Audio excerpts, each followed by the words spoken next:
Well, hello, everything. Hello, everyone. I'm back again. This is John Byrne with Poets and Quants. You're watching Center Court, and we are going to talk to three great schools about the career outcomes of their latest graduating classes.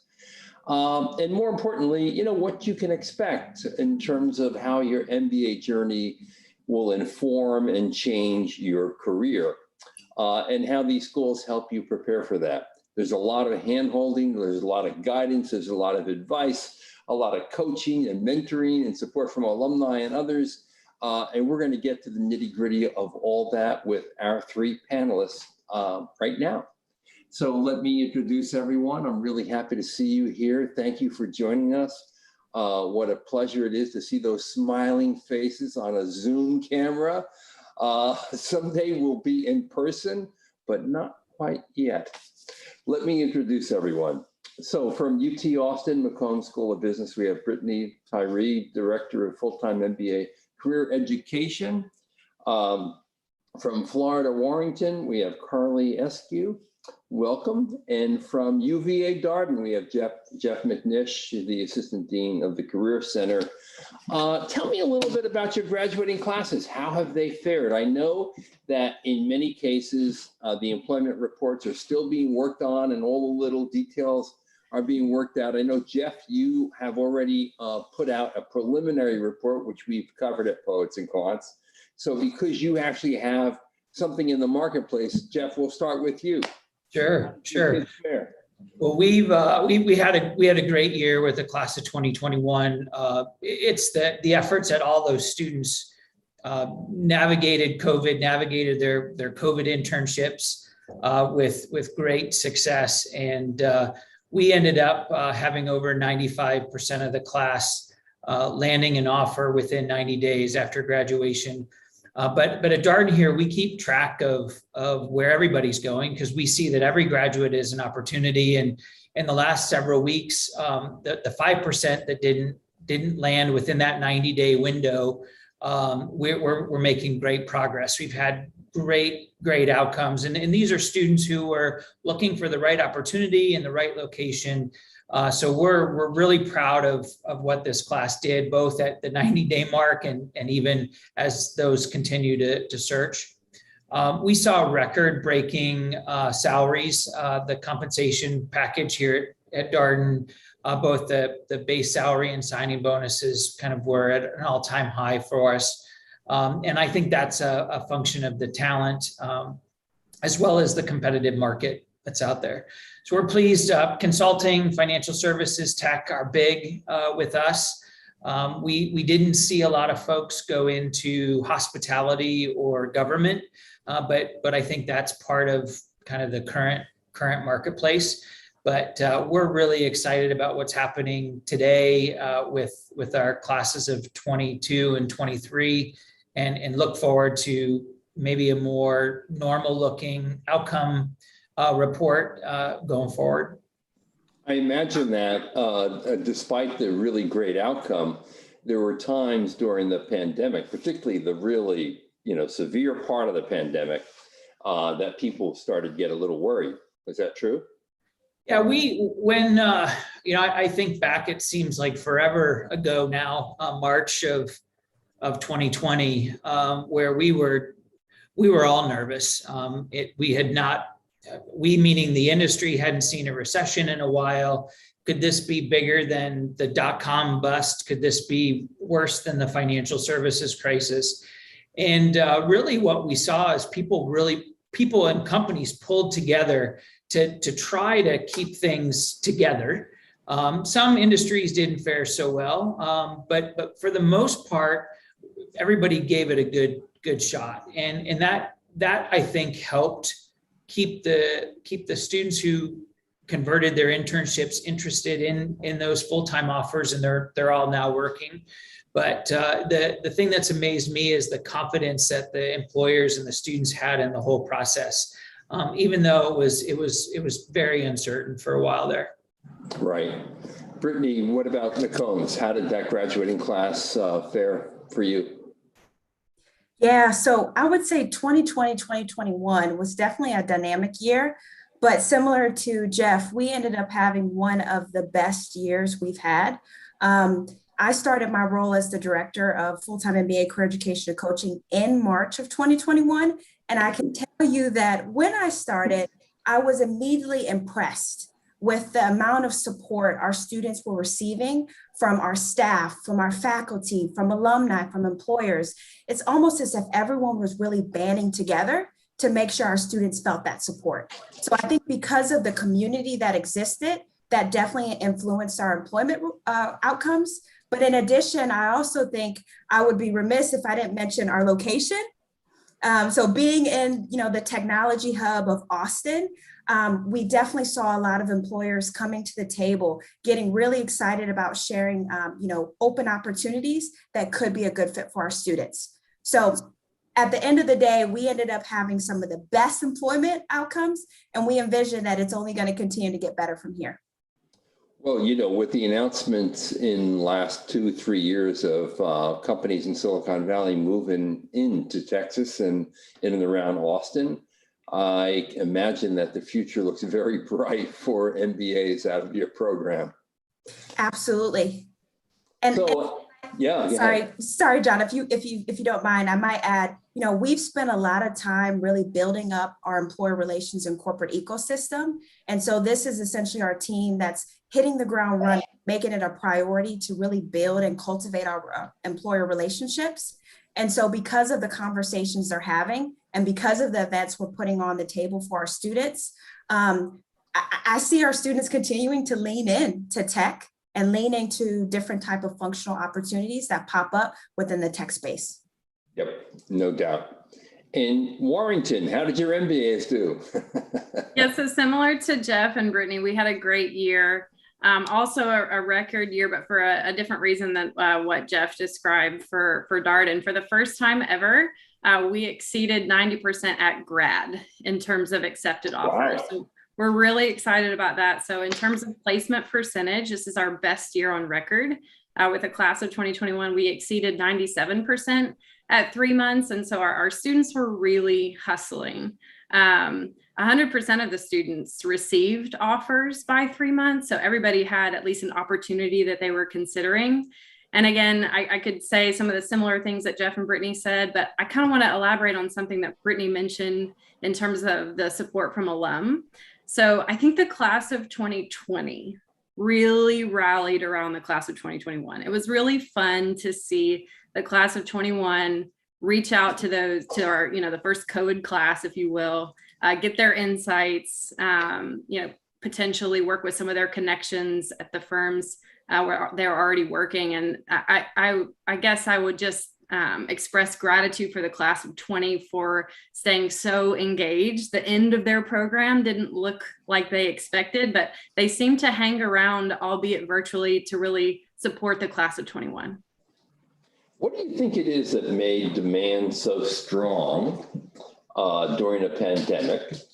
I know if you go to a restaurant these days, there are labor shortages everywhere, but at that level. But I wouldn't have expected there to be such great demand among young professionals for who have MBA degrees. What do you make of it?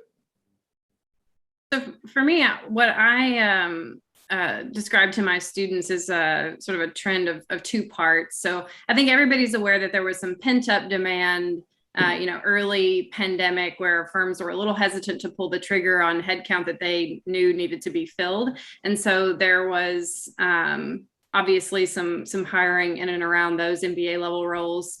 But then similar to kind of what everybody is facing in the country right now, within the Great Resignation, if you will, it's a bit of musical chairs, even at a senior level. And as folks leave the workforce to potentially start their own businesses or seek a new opportunity closer to family, there just seem to be more senior level roles than ever available. So I think for us, it's attributed to those two reasons. Yeah, that makes sense. Brittany, you have anything to add to that? You agree, I'm sure. Absolutely. One of the things that I heard Carly highlight was, we're entering into this era that some call the era of the resignation, I believe is a terminology that keeps popping up. So many of our professionals are choosing to pivot into a new space, pivot into a new function and or industry. And so because of that, it's opening up opportunities for our MBA grads. And one of the things that McCombs does a phenomenal job at is really helping our MBAs develop their skill set so they can transition smoothly into these open roles. Some of the skills that's top of mind that I think our MBAs really bring to the table is that growth mindset. So our MBAs, they really do a good job leaning into challenge and being adaptable and learning from the experiences they encounter. And because there's been so much change in the job market, this is highly sought after when you're hiring new leaders. We want to have leaders who can come in and navigate the job market effortlessly and be okay. So I'm really pleased with the emphasis our team places on skill development. And I think, because of this, our employers are very pleased.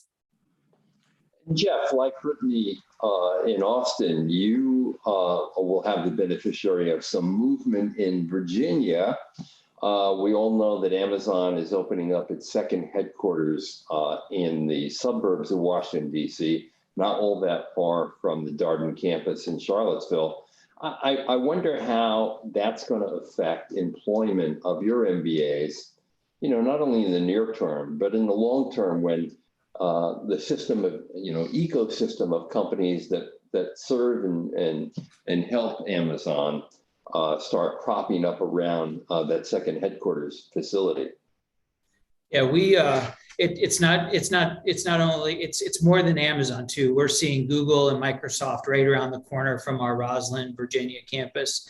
And I think the tech sector has been sort of slow to blossom here. I'd love to see more Darden students roll up their sleeves and head into that industry, because as I think Brittany mentioned, there's multiple functions: human resources, operations, finance, marketing. All of those functions offer great opportunities in the tech sector. So we're really excited to see that growth in our backyard, but also to watch Darden students travel out to Seattle or even to Austin in Brittany's backyard, or other tech spaces in the US. So we're excited about it. We've got a great team in place to help get students ready for those opportunities, either a technical or just a passion for the sector and want to play an important change role across that industry. Jeff, in terms of the mix in the latest graduating class, what were the breakdowns on consulting, finance, technology, healthcare, and were there any trends in that data? We did see, we held steady in tech and financial services, and we did see a little decline in consulting. I think in years past, we've been in the upper 30s and we were in the lower 30% of the class going into consulting. But we did see a big jump in healthcare, and we did see a big jump in the private equity venture capital part of the financial services sector.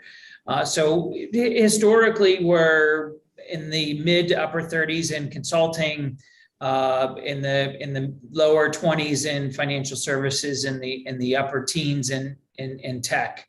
But we definitely saw growth in healthcare and private equity, venture capital opportunities. I think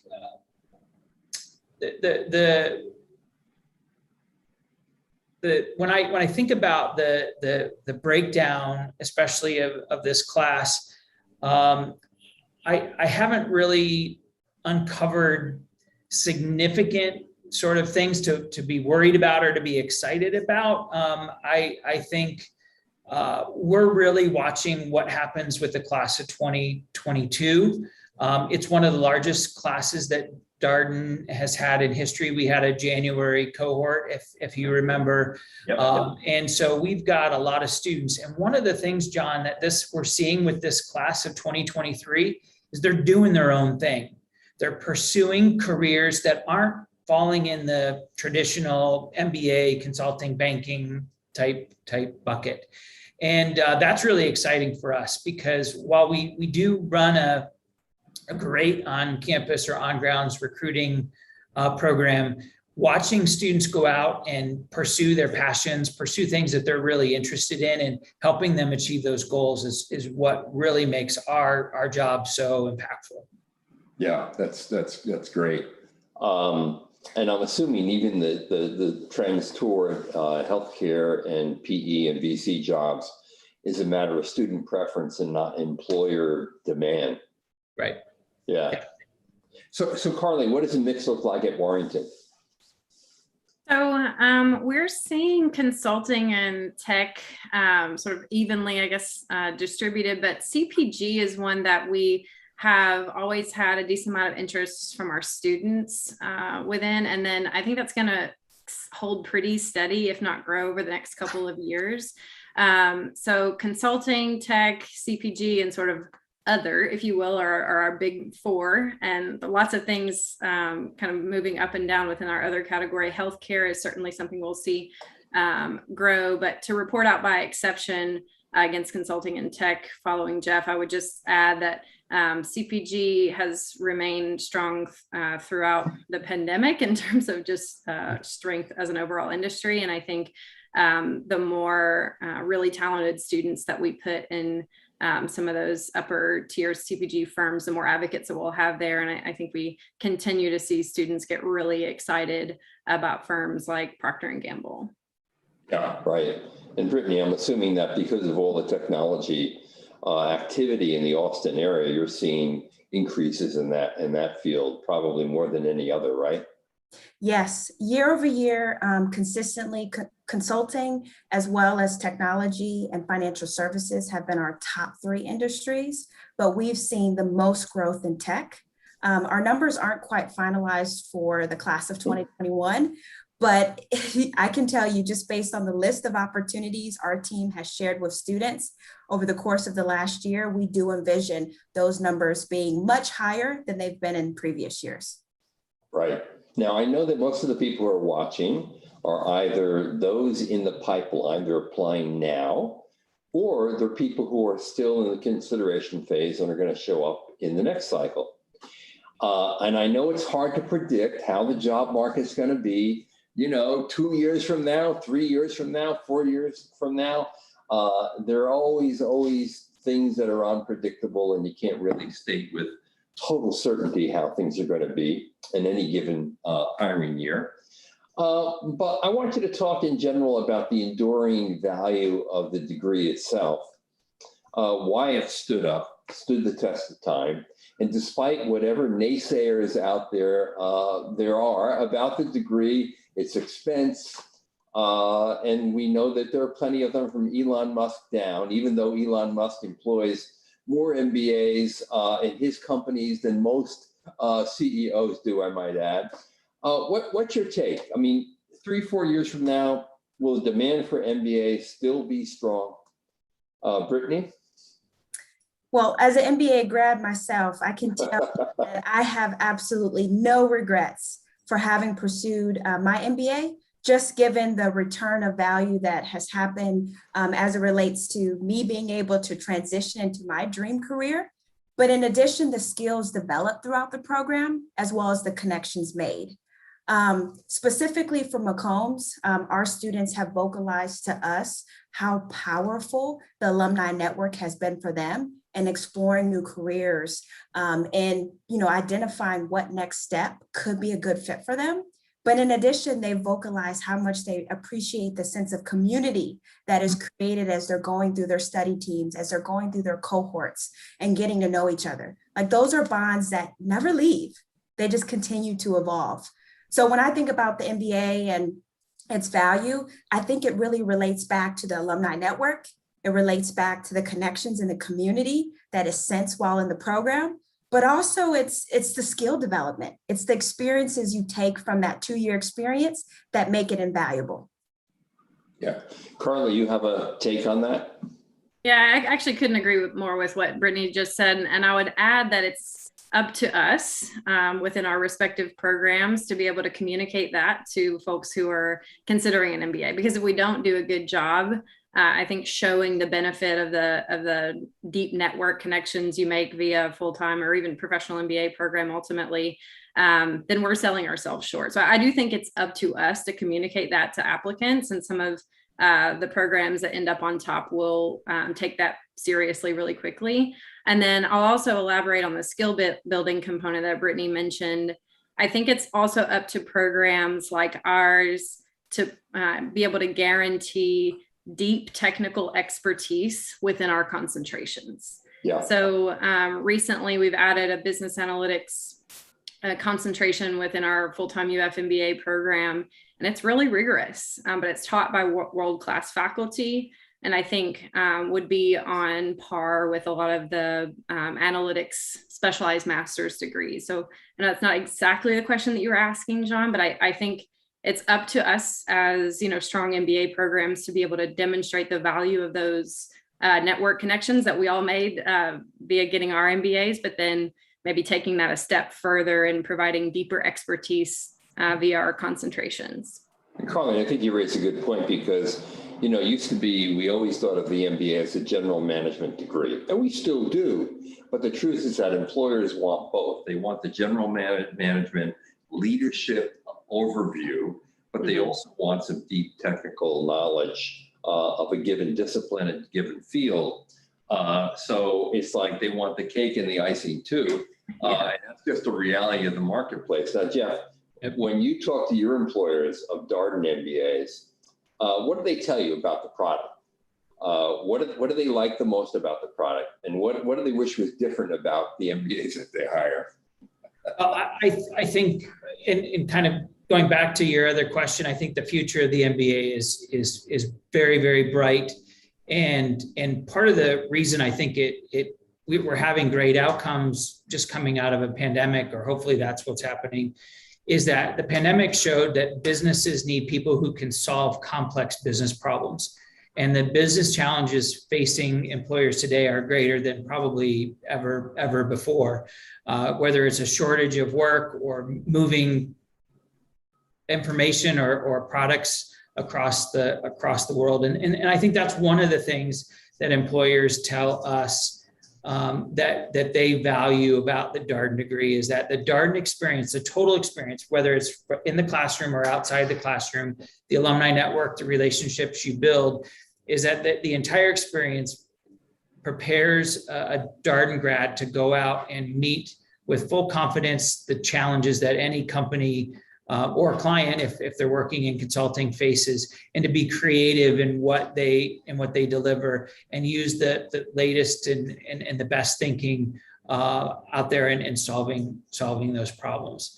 Our employers tell us they just want more. They want more talent to help them solve these problems.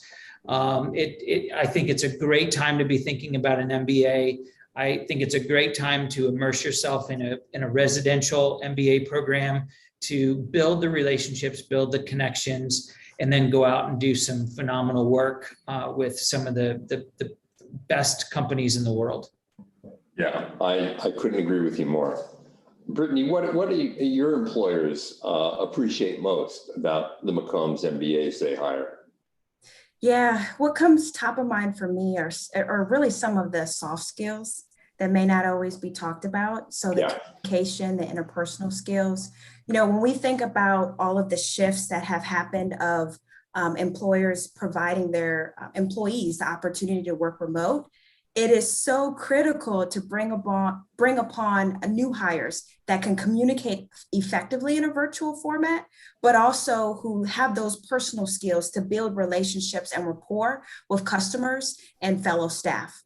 In addition, I would also say, because our MBA profile is so diverse, they really appreciate the unique perspective that our MBAs bring to the table. Our MBAs are used to being a part of teams that are diverse in backgrounds, diverse in makeup. And so because of that, they're always thinking outside of the box, trying to understand everyone's perspective. So I think they really appreciate that. And then the last element I'll kind of reiterate that has already been said is really that strategical thinking and data analysis. Like they want to have MBAs who can come on to their teams and be quick to act and be impactful.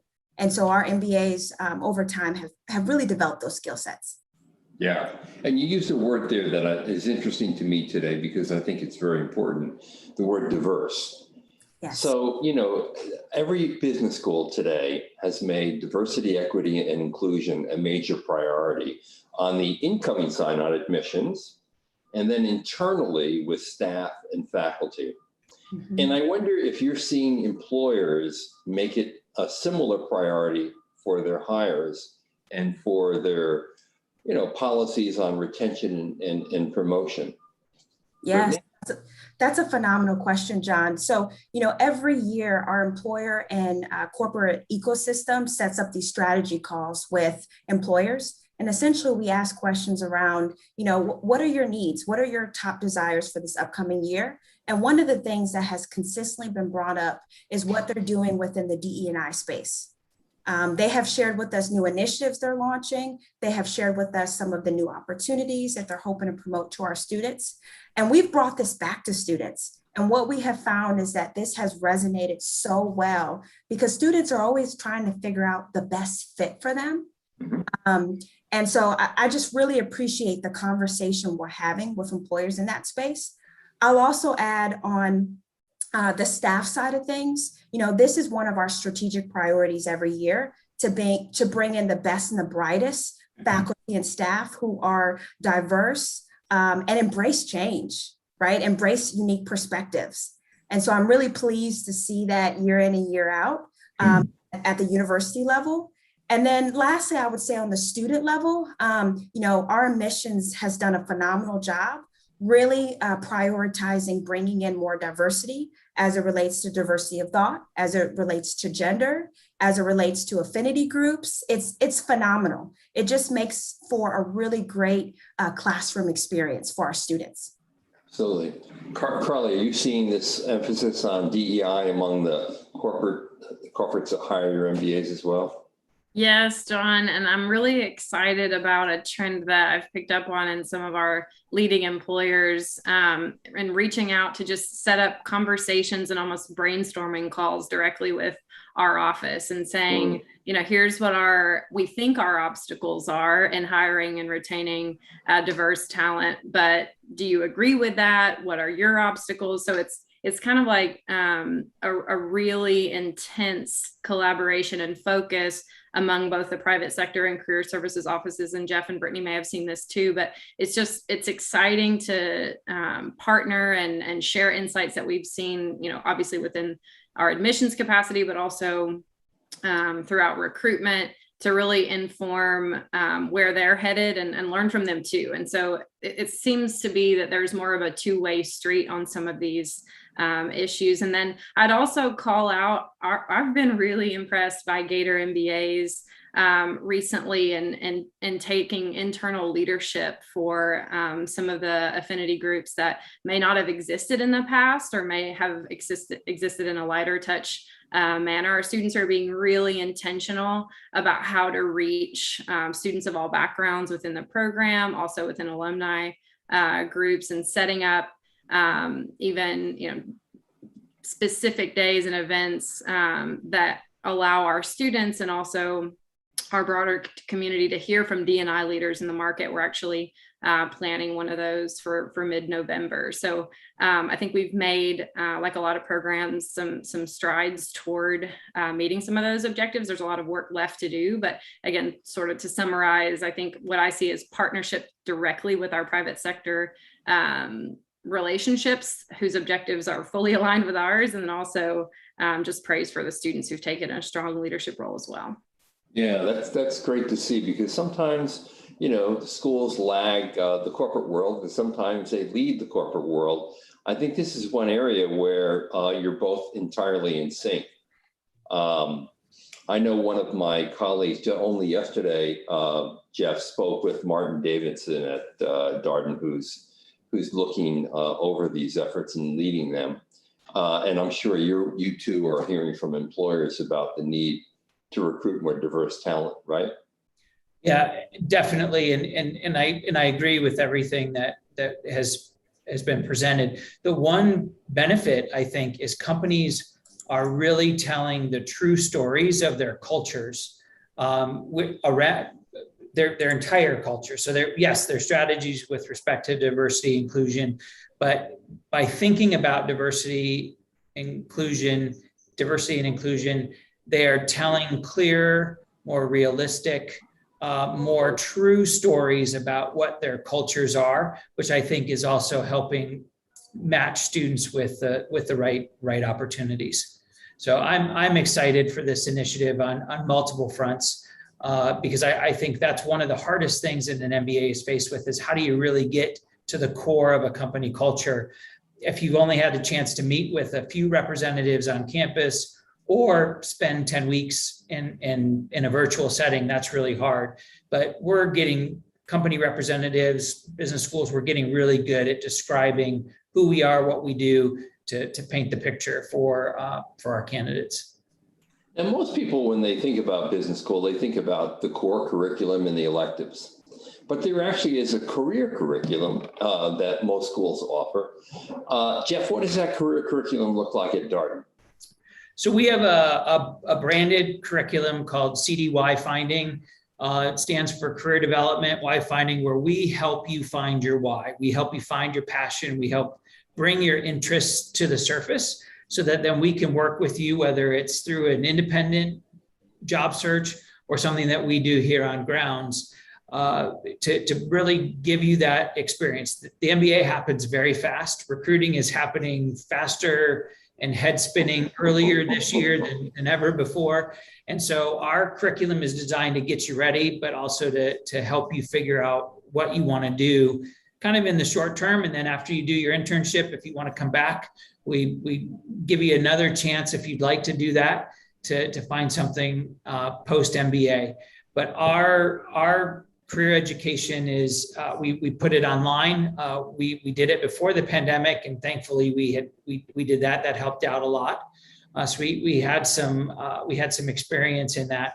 But we're developing new material all the time to really meet the changing career needs. Early recruiting, like I said, being one of them, and then helping students find what they're really interested in. Because I think at the end of the day, the schools that have great on campus or on grounds recruiting processes, along with a staff, and all of us have great staffs who put in countless hours to help students figure out where they want to go. The great staffs to get people into the opportunities that they're really excited about post MBA is important, and part of what we deliver in a career education. Brittany, your career curriculum, I'm sure, as is often the case, includes coaching, right? Yes, absolutely. So I get the pleasure of leading a team of 4 career consultants who, from my perspective, really bring to the table some superpowers and unique industry expertise. And so our students who join the program have an opportunity to meet with any of our career consultants and receive tailored instruction. We also have support via a second year career fellows is what we call them. Essentially, this is a group of like 40 plus second year students who have done really well in their career searches, who want to serve as an extension of our team. And so they offer up their time and career support for our students. We also have industry career consultants, which are essentially a group of alumni and or experts in the industry who want to give back, their time and offer that insight to help our students who are pursuing career transformations, whether it be switching into a new industry, switching into a new function area, and or geographic location. I'll also mention, outside of career coaching, we do have a course that's called BA 181, Strategic Career Planning. All of our first year students are actually required to take it in their first year. And the goal of that class is to really get students thinking about themselves and what it is they're interested in as it relates to their interests, their skills, their values, and then how this could likely be infused in the current job market. Right. So we have a framework that we have our students go through. And because of that class, as well as because of the phenomenal team we have, a lot of our students end up gaining that clarity around their next steps. Right. Which leads me to, I think, an important point about business education. You go to a business school and the school will think that its job doesn't end when you walk on stage and get your diploma. It ends when you get a job. And that's different from any other college or department in the university. And you're hearing from three people who devote their lives to making sure there are successful outcomes for students. And I'm just going to say, there is no other college, there is no other department in any university that does more to make sure that there's a successful outcome than a business school. And so if you're wondering, and you're listening to an Elon Musk or some other people out there who say, oh, don't spend your money on an MBA. Let me tell you, the MBA is a no-brainer investment. Carly, you're agreeing with me, and you have superpowers that you bring to the game too, don't you? Yeah, and I think Jeff and Brittany can probably relate that, we're sort of the part of the college where the business school students send their brothers and sisters and cousins, right? Because they haven't had that coaching from other degrees and they've experienced it themselves. And so I know for certain that you, Jeff and Brittany, or members of your team at least, have gotten texts or calls from students asking us to meet with, significant others or relatives, because we do provide more intense career support for students than any other college. I would agree with you there, John. I would just add that at Florida, we have a really small, curated, full-time MBA program. And so while we do have a pre-MBA career curriculum that sort of batches some of the content together, we have the extreme luxury of starting one-on-one unique coaching as soon as classes start, or in many cases before. Career services is involved, and in many cases I'm directly involved in full-time MBA interviews. And so this allows us to even start some of those coaching conversations immediately. I can think of even earlier today in interviewing a candidate, she I saw her eyes open in the conversation. And I think it's just because we place such an emphasis on careers, even, from the admissions discussion. We do batch some of the content in onboarding, but by the time they're on campus with us in the swamp, they're really already unlocked that one-on-one coaching directly from their full-time career coach, so that we can be sure to do what Jeff's trying to do at Darden, which is get them to where they want to be, not where we've historically, put our MBAs, if you will. So that's a really fun part of our program. I'm an alum of our full-time UF MBA program. And so I know I'm a little biased here, but I do think one thing that makes, I guess, our approach stand out is just that individual attention that we're able to offer, because we have the luxury of a small class size. Jeff, what separates a person who's most successful in landing the job or the career that they want versus someone who might have to settle a little bit and take a smaller step out of school, hoping that they take the step that they really want in the second position? What separates those two people in your mind? Yeah, I think it's confidence. It's confidence in that you've have an undergraduate degree, you've spent some time in the world of work, whether it's business or other, and you take those two things and put a vision together for business school. And in some cases, people come right into the classroom knowing what they want to do, and that's great confidence.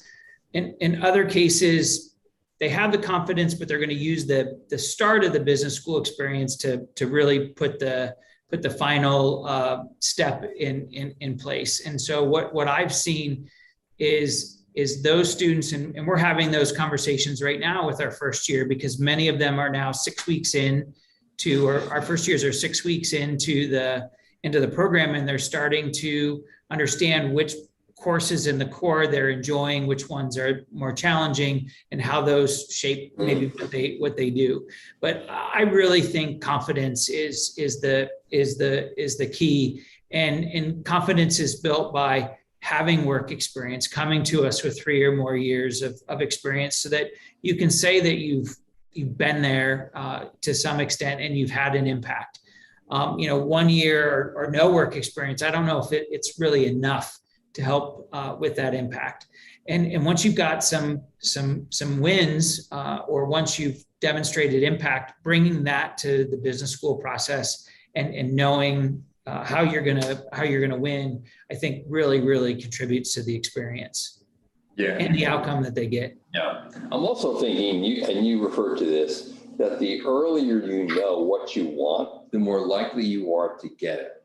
So the people who enter MBA programs and are the wanderers, meaning they have no clue, they may have told admissions what their post-MBA goals are, but that was fiction. They get into the program, they have no idea of what they're going to do. I think those people have more of a struggle to get what they actually want at the end of the program. Do you agree with that? Yeah, recruiting, and it's a sign of the times. Recruiting is happening earlier and earlier and earlier. And I'm an old school believer that you should be able to show up at business school. We give you a whole bunch of experiences, and then over time, we can help you figure it out. And I still think we can do it. There's just some industries that are coming so fast, and they're really putting, there's pressure to make a decision. And our team knows about that and helps students put strategies and manage the whole process. I do also believe the value of the degree does allow for that wander. And what that person has to do is they have to be willing to let the people that know what they want to do go and wave at them as they're going by, knowing that, hey, I'm not ready to do that yet. And when I'm ready to do it, I know I've got a team who will support me. I know I've got classmates that will support me, and I'll hit that job market at the right time for me. And that's certainly something that we inspire here, is that if you're not ready, stay connected with us. We'll help you navigate the landmines. We'll help you be informed about what sectors you may have to ignore if you're not ready to go, or what sectors or what types of jobs you might look at later in the cycle. But the nice part about the MBA is the outcomes are there. Students are getting jobs, and many of them are getting them very quickly, but many of them are getting them closer to graduation, for example. And the reason they're doing that is because they took some time to breathe while they were in business school, but then also had some very specific objectives, whether it's a type of company or a geographic location that they wanted to go to, and they were going to make the most of the MBA by hitting that goal, as opposed to participating in maybe an on-grounds or on-campus process. Right. Brittany, last question for you. If there was one thing you wish incoming MBA students at McCombs knew about the career journey and the process, but don't know, what would it be? That's a really great question, John. I think there's a couple of things that come to mind, but I'll pick one. I would say the biggest thing would be that your MBA experience is an opportunity for you to realize your reason of being. So here at McCombs, the principle that we promote to our students is Ikigai, and essentially that stands for reason of being. And so we put our MBAs in positions to really dig deep and learn more about themselves as it relates to their interests, their skill sets, and their background. And so I would want to encourage MBAs or prospective MBAs to really spend the time leading up to their MBA experience to learn more about themselves as they begin thinking about what MBA could be a good fit for them. In addition, I would recommend learning as much as you can about the job market to identify your fit and what respective space could be good, the right next step for you. Right. That also will shed some light in terms of what school to focus more of your attention on. Great advice. Carly, what's the one thing you wish your Warrington MBAs knew before they hit campus about the job journey? So my response kind of relates back to a question that you asked earlier about what do employers appreciate about our talent. And I think one of the most important things about our program is that we admit for grit and then cultivate that once you're in the program. And so I'm remembering a conversation with a C-level corporate executive who said, you know what, I keep coming to Florida alongside Ivies because I can trust your students to roll up their sleeves. And that never left me. And so I guess to be succinct, what I would say is it's hard. We know it's hard, but we're looking for students from the very, top of the funnel who've demonstrated their abilities to overcome challenges, because there are going to be a lot of them over the course of the 1 or 2 years, in the case of Florida, that you're enrolled in our full-time program. So I think knowing from very early on that it is hard is helpful, so that you can mentally and physically prepare for living in the swamp, but also going through the full-time MBA program and committing yourself to recruitment as intensely as we expect. All right. Thank you so much. Hope all of you find your whys. You're admitted with grit and you have a reason for being. I really want to thank each of you for your perspectives and your time. Really appreciate it. And I'm sure our audience will appreciate it as well, if not already, in the future when they view this on demand. So thank you, Carly, Jeff, and Brittany. It's been a pleasure. Thanks, John. This is John Byrne with Poets and Quants. You've been watching Center Court.